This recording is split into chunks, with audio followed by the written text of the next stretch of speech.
Okay, this morning I saw a video earlier that Frank and Tyler made about cleaning the blade, and they did a great job.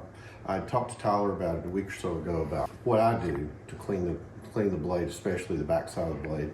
And I just got little differences about how we do it. I like to run the blade all the way down. That way, when it's all the way bottomed out, I can get to the farthest end of the blade to clean it, because then it exposes it all the way down here, and plus the back side of the blade. So I'm going to show you just a little bit of the same thing they did, but it's, you know, same technique. On this cutter, you're supposed to be able to, when you press both buttons, drive the blade all the way down, and then it cuts itself off. Well, it's never done that.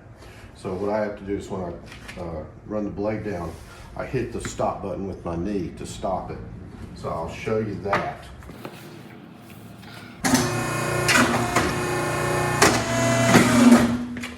And there, it's stopped all the way down, and that gets it right down here where I can clean it.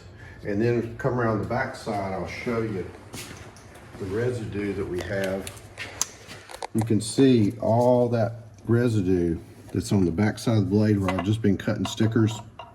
So that gets it all the way exposed to where I can clean it. So I'll soak that down pretty good with some solvent and get that all off of there. Okay, so that's kind of the main difference between what I do and what I saw the guys do in Bakersfield. I think maybe it's a little safer.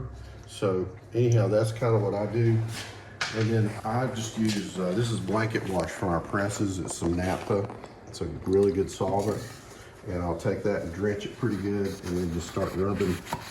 And it'll dissolve that. I'll let it sit for a little bit and come around to the back side and work on that. Get it good and wet. And it's light. And then I'll just kind of keep rubbing at it. You have to keep turning your cloth so that, because as that residue comes off, it builds up.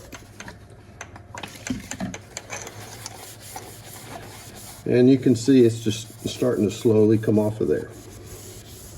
And I'm not at risk of getting cut.